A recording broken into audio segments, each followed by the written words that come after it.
இந்தியாவில் 38% குழந்தைகள் உணவு கிடைக்காமல் சரியாக வளர்ச்சியடையாமல் இருப்பதாக கனிமொழி எம்பி தெரிவித்துள்ளார்.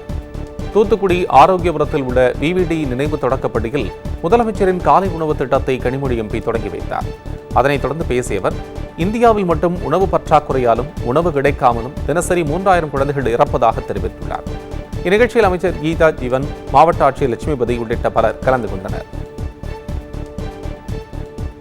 இந்தியாவிலே யூனிசெஃப் உடைய கணக்கெடுப்பை எடுத்துக்கொண்டோம் என்றால்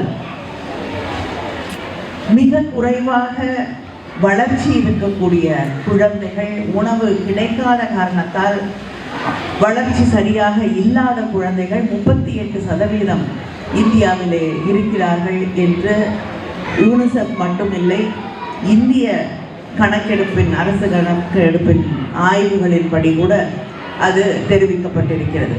இந்தியாவிலே மட்டும் உணவு பற்றாக்குறையால் உணவு கிடைக்காமல் ஏறத்தாழ ஒவ்வொரு நாளும் 3000 குழந்தைகள் உயிரை இழந்து கொண்டிருக்கிறார்கள் என்ற அந்த வருத்தமான செய்தி பதிவு செய்கிறது.